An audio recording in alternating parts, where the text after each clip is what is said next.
제117대 연방의회가 지난 3일 출범했습니다. 낸시 펠로시 하원 의장은 이번 117대 의회에서도 하원 의장에 선출됐습니다. 내일 조지아주에서 연방 상원의원 결선 투표가 치러집니다. 조지아주 주민 3명 가운데 1명 꼴인 흑인 유권자의 투표율이 관건이라는 분석입니다. 코로나19 개인 지원금을 $2,000로 올리려는 시도가 실패로 돌아간 이후 양당 의회 1인자들의 자택이 훼손되는 사건이 벌어졌습니다. 트럼프 대통령이 미국의 코로나19 감염자와 사망자에 대한 수치가 과장됐다고 주장했습니다. 정부 보건당국자들은 정면으로 반박하고 나섰습니다. 백신을 더 많은 사람들에게 투여하기 위해서 모더나 백신을 정량의 절반씩 투여하는 방안이 검토되고 있습니다. 이상은 이 시각 주요 뉴스입니다. 시청자 여러분 안녕하십니까? KBN 뉴스입니다. 오늘 오후 4시 기준 미 전역의 코로나19 누적 확진자는 어제보다 10만 4,408명 늘어난 2,122만 4,443명, 사망자는 1,051명이 늘어 36만 1,196명입니다. 이 가운데 뉴욕의 확진자는 9,564명이 늘어 106만 6,726명, 사망자는 142명이 늘어 3만 8,510명, 뉴저지의 확진자는 3,670명이 늘어나 49만 6천명, 사망자는 21명이 늘어 19,244명입니다. 한편 커네티컷의 확진자는 4,516명이 늘어 19만 4,636명, 사망자는 69명이 늘어 6,168명으로 집계됐습니다. 첫 번째 소식입니다. 제117대 연방의회가 지난 3일 출범했습니다. 낸시 펠로시 하원 의장은 이번 117대 의회에서도 하원 의장에 선출됐습니다.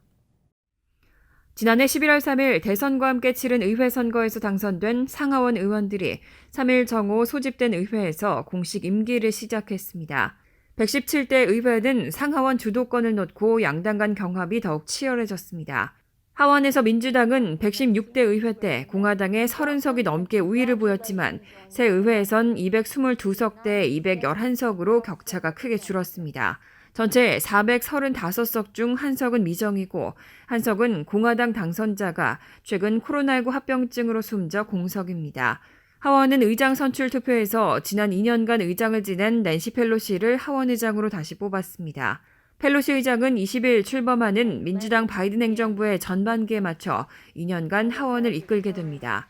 상원은 공화당이 주도해왔지만 117대 의회에선 공화 50석, 민주 48석을 확보한 상태로 조지아주에 2석 결선 투표가 남아있습니다.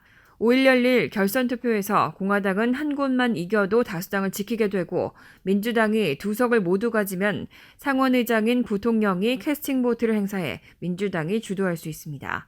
코로나19 확산 속에 소집된 의회의 첫날 일정은 예년과 다른 분위기에서 진행됐습니다. 축하 행사는 취소됐고 하원의장 선출 투표는 72명씩 소그룹으로 나눠 이뤄졌습니다. 제117대 연방의회에는 역대 가장 많은 한국계 하원의원 4명이 동반 입성했습니다. 민주당 소속으로는 앤디 킴 의원과 메릴린 스트릭랜드 의원이 합류했고 공화당 의원으로 영킴 의원과 미셸 박스틸 의원이 의정활동을 시작했습니다.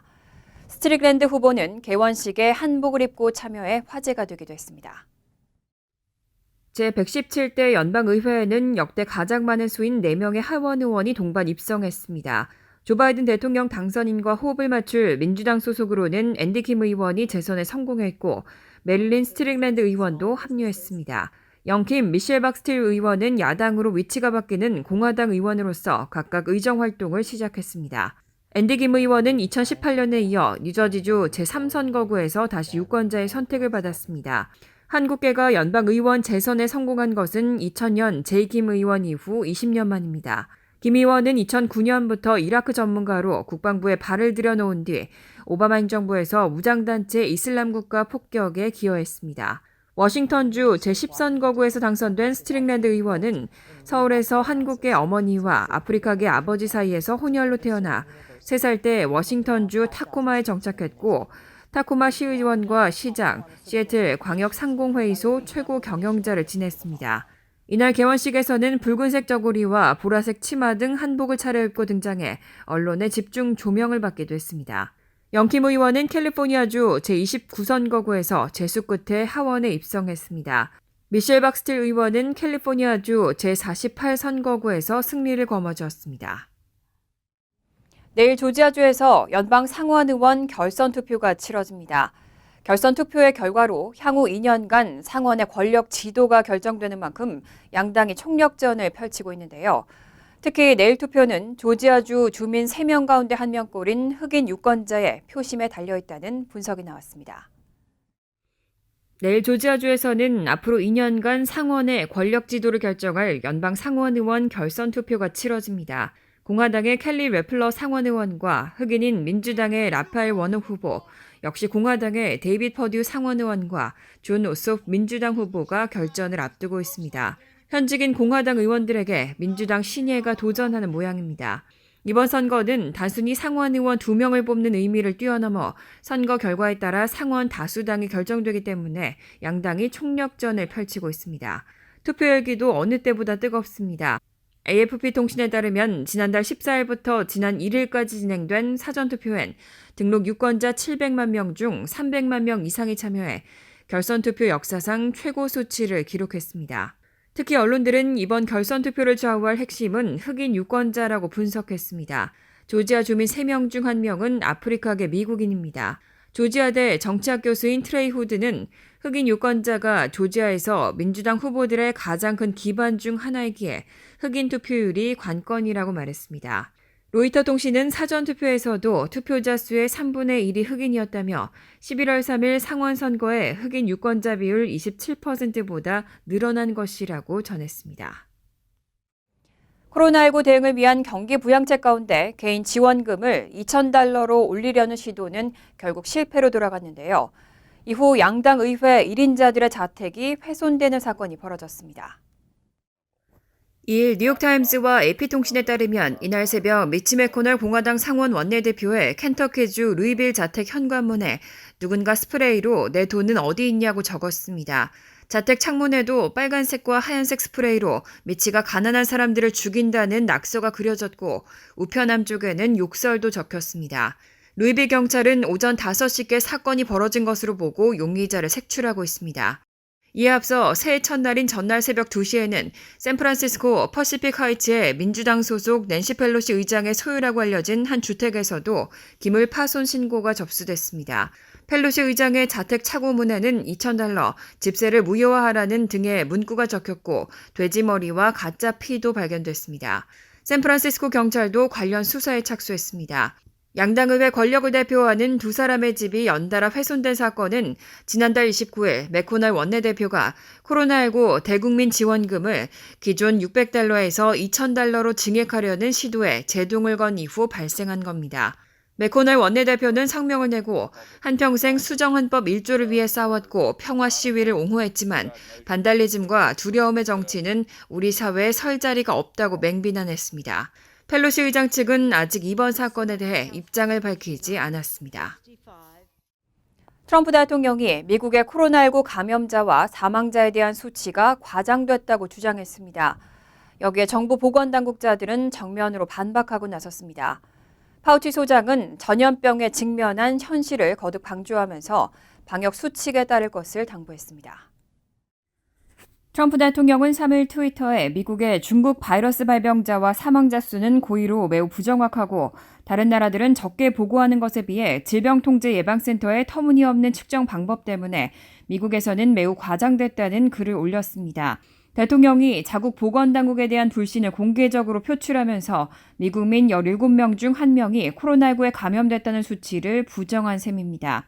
존스홉킨스대 집계에 따르면 오늘 오전 11시 기준 미국의 코로나19 감염자는 2,070만여 명, 사망자는 35만 2천여 명입니다. 이런 트럼프 대통령의 주장에 앤서니 파우치 국립알레르기 전염병 연구소 소장 등 보건당국 관계자들은 즉각 반박했습니다. 파우치 소장은 이날 ABC 방송에 출연해 트럼프 대통령의 트윗에 대한 질문을 받고서 죽음은 진짜 죽음이라고 답했습니다. 그는 사람들이 할 필요가 있는 것은 의료 종사자들이 뭘 다루는지를 보는 것이라며 그들은 매우 스트레스를 받고 있고 병상은 쭉 늘어서 있다고 말했습니다. 또 병상이 바닥나고 의료 요원들이 부족하다며 가짜가 아니라고 전염병에 직면한 현실을 거듭 강조했습니다. 제롬 애덤스 공중보건 서비스단 단장도 CNN에 출연해 코로나19 사망자 수치가 진짜인가라는 질문을 받고는 보건 관점에서 볼 때 이 수치를 의심할 이유가 없다고 일축했습니다. 정부의 예상보다 코로나19 백신 접종 속도가 떨어지고 있는 상황인데요. 백신을 더 많은 사람들에게 투여하기 위해서 모더나 백신을 정량의 절반씩 투여하는 방안이 검토되고 있습니다. 백신 개발 프로젝트 소고속 작전의 총괄 책임자인 몬셰프 슬라위 박사는 3일 CBS Face the Nation과의 인터뷰에서 식품의약국 및 모더나 측과 백신 정량의 절반을 투여하는 방안에 대해 논의 중이라고 밝혔습니다. 더 많은 사람들에게 백신을 투여하기 위해서인데 슬라이 박사는 4주 간격으로 2회 접종하는 것은 변함이 없다면서 이런 방안을 실행할지 여부는 FDA의 결정에 달렸다고 전제했습니다. 모더나 백신의 임상시험 데이터에 따르면 1차 접종에서 18세에서 55세 참가자들에게 정량의 절반인 50 마이크로그램을 투여한 경우에도 동일한 면역 반응을 보였습니다. 단 슬라이 최고 책임자는 1, 2차 접종 간격을 늘리기로 한 영국의 사례에 대해선 부정적으로 판단했습니다. 영국 의약품건강관리제품규제청은 더 많은 사람들에게 백신을 투여하기 위해 1, 2차 접종 간격을 12주로 늘리겠다고 지난달 30일 발표한 바 있습니다. 화이자 바이오엔테크 백신, 아스트라제네카 옥스퍼드 백신은 효능을 높이기 위해선 3, 4주 간격으로 2회 접종해야 합니다. 슬라위 최고 책임자는 이와 관련해 접종 간격을 늘리는 것에 대해선 효능이 유지된다고 믿을 만한 데이터가 없지만 정량의 절반을 투여하는 것에 대해선 과학적인 데이터가 있다면서 좀 더 책임감 있는 접근법이 될 수 있다고 설명했습니다. 하지만 절반 투여 방안에 대해서도 전문가들 사이엔 우려와 기대가 공존하고 있는 상황입니다. 일부 주들이 고령의 일반인들을 대상으로 코로나19 접종을 시작했습니다. 이후 코로나19 백신을 맞기 위해 꼭두 새벽부터 길게 줄을 선 채 노숙까지 하는 장면이 곳곳에서 목격되고 있습니다. 백신 접종 체계가 아직 갖춰지지 않은 상황에서 일부 주정부와 카운티 보건당국이 고령의 일반인 등을 대상으로 백신을 맞히기 시작하자 접종 희망자들이 한꺼번에 몰리고 있습니다. 플로리다, 테네시, 텍사스주와 미국령 푸에르토리코 등지에서는 백신 접종을 둘러싸고 혼란과 진통이 빚어지고 있습니다. 플로리다주는 미 주정부 가운데 처음으로 65세 이상 일반인에게 코로나19 백신을 접종하겠다고 발표했고 선착순 접종도 가능하다는 방침을 확정했습니다. 그러자 백신 접종 장소는 순식간에 노인들이 장사진을 이뤘습니다. 플로리다에 거주하는 70대 노인 미나 바블은 지난달 30일 새벽 2시부터 폴트마이어스의 백신 접종센터에서 남편과 함께 줄을 섰다고 뉴욕타임스가 보도했습니다. 바블은 접종센터에 도착하자 300여 명이 이미 줄을 서 있었고 8시간을 기다려 백신 접종을 마쳤다고 전했습니다.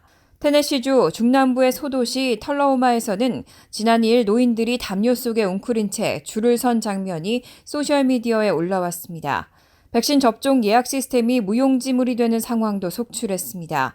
텍사스주 휴스턴시는 지난 2일 무료 백신 접종을 위한 예약 전화를 개통했지만 25만 통 이상의 전화가 폭주하며 시스템이 마비됐고 결국 방문 접수로 예약을 받아야만 했습니다. 플로리다주 브라워드 카운티 등의 온라인 예약 사이트도 접속자가 한꺼번에 몰리는 바람에 먹통이 된 것으로 전해졌습니다. 12월 31일 트럼프 대통령이 수많은 외국 신청자에 대한 영주권 그린카드와 취업비자의 발급 금지령을 3월 31일까지 연장시켰습니다. 이민자들에 대한 강경 조치를 끝까지 유지하겠다는 건데 H-1B, H-2B, J-1, L-1 비자 등이 포함됐습니다. 트럼프 대통령은 지난 12월 31일 수많은 외국 신청자에 대한 영주권 그린카드와 취업비자를 대상으로 한 발급 금지령을 3월 31일까지 연장시켰습니다. 이 금지령은 원래 12월 31일 만료될 예정이었고 연방 판사들이 그동안 어떻게든 피해를 줄이기 위해 금지 대상을 제한하려고 노력해왔습니다. 하지만 아무리 단기간이라고 해도 이런 금지령은 합법적 이민의 기회를 극도로 줄이고 압박하는 것이어서 코로나19의 타격이 심해지기 전까지는 트럼프의 명령은 제대로 적용되지 않아 큰 효과를 보지 못했었습니다. 트럼프 대통령은 이 조치를 다시 3월까지 연장하면서 이민에 대한 강경한 태도를 다시 한번 끝까지 밀고 나갔습니다. 미국과 인도의 IT 회사 노동자들과 가족들이 대부분 갖고 있는 H-1B 비자, 농업의 계절 노동자들이 발급받던 H-2B 비자, 문화교류 부문 교환 인력의 J-1 비자, 다국적 기업 경영진과 주요 임원들에게 발급하던 L1 비자들이 모두 발급 금지 대상에 포함됩니다. 따라서 조 바이든 당선인이 이 결정을 언제 뒤집을 것인지가 관심사인데 대통령직 인수위원회는 아직은 특별히 이 문제에 대해 언급하지 않았습니다. 앞으로 뉴욕 총영사관을 포함한 한국 재외공관장은 해외에서 한국인이 체포나 구금 또는 수감 중인 사실을 인지하면 바로 외교부 장관에게 지체 없이 보고해야 합니다. 또 곧바로 접촉을 시도해서 신속 공정한 수사 요청이나 변호사, 통역인 명단 제공 등 조력을 제공해야 합니다. 이를 한국 외교부는 앞으로 한국 재외공관장이 해외에서 한국인이 체포, 구금 또는 수감 중인 사실을 인지하면 이를 외교부 장관에게 지체 없이 보고하고 곧바로 접촉을 시도해야 한다는 내용을 담은 영사조력법 시행을 발표했습니다. 오늘 16일부터 시행되는 영사조력법은 형사 절차와 범죄 피해, 사망, 미성년자 및 환자, 실종, 위난 상황 등 6개 유형별로 구체적인 영사조력 내용을 담고 있습니다. 재외공관장은 한국인 범죄 피해 사실을 인지하면 주재국 경찰기관에 신고하는 방법을 안내해야 하고 또 필요할 경우 주재국 관계기관에 신속 공정한 수사 요청, 의료기관에 관한 정보 제공, 가능한 범인의 변호사와 통역인 명단 제공 등 조력을 제공해야 합니다. 이 밖에도 새해 달라지는 대표적인 영사 서비스들이 있습니다.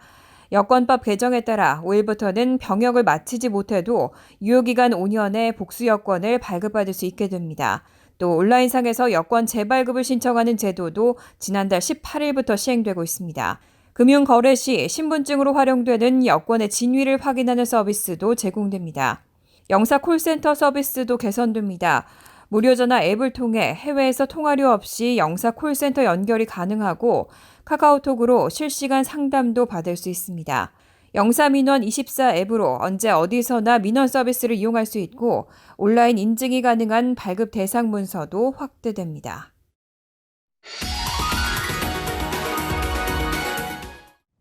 이어서 LA 지역 한인사회 소식입니다. LA 국제공항에 신속 코로나19 검진소가 문을 열었습니다.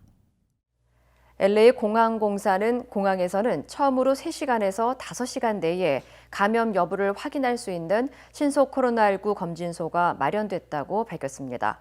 검진소는 터미널 6의 6번과 7번 주차장 사이에 모듈식 운송 컨테이너 구조물로 마련됐으며 오전 8시부터 오후 6시까지 운영됩니다. 검사는 채취용 면봉을 코 속 안쪽까지 넣는 방식으로 진행되고 비용은 $125로 알려졌습니다. 공항 당국은 공항 외부로 샘플을 보내는 것보다 훨씬 더 빠르게 검사를 받을 수 있을 것이라고 설명했습니다. LAX의 검진소에서 검사를 받기 위해서는 사전 예약이 권장되지만 터미널 2와 탐 브래들리 국제선 터미널에서 현장에서 예약할 수 있습니다. 미국 공항 이용객이 5일 연속으로 100만 명을 돌파했습니다. 팬데믹에도 불구하고 수백만 명이 여행길에 나섰다는 의미입니다. 연방교통안전국 TSA에 따르면 지난 5일 연속 매일 100만여 명 이상의 여행객이 공항 보안 검색대를 통과했다고 밝혔습니다. 특히 어제 공항을 이용한 여행객은 총 110만 명에 달해 이는 팬데믹이 시작된 이후 역대 3번째로 최대 규모라고 전했습니다.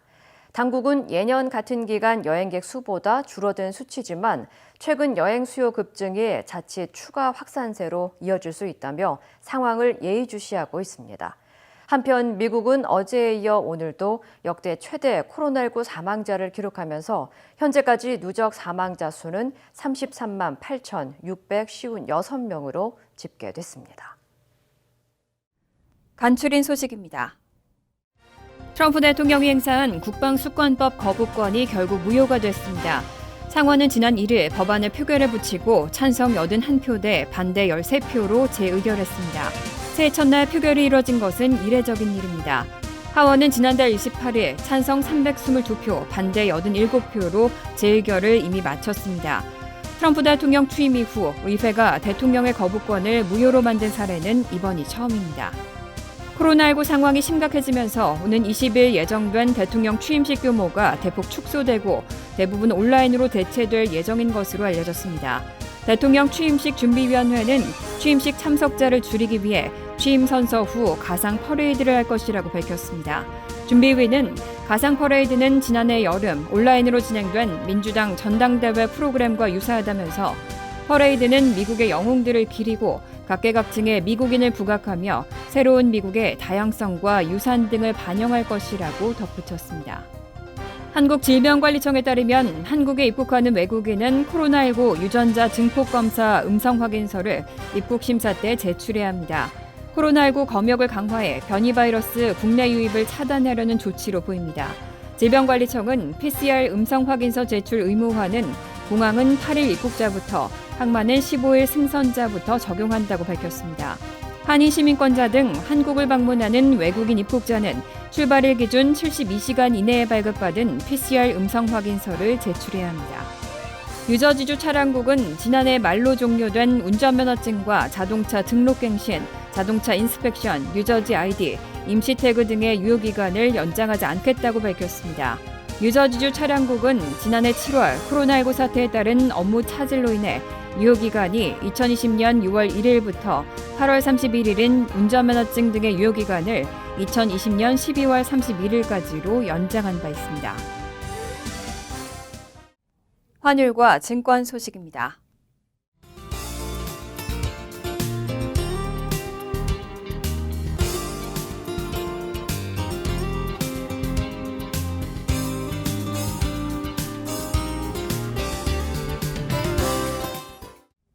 이어서 날씨입니다.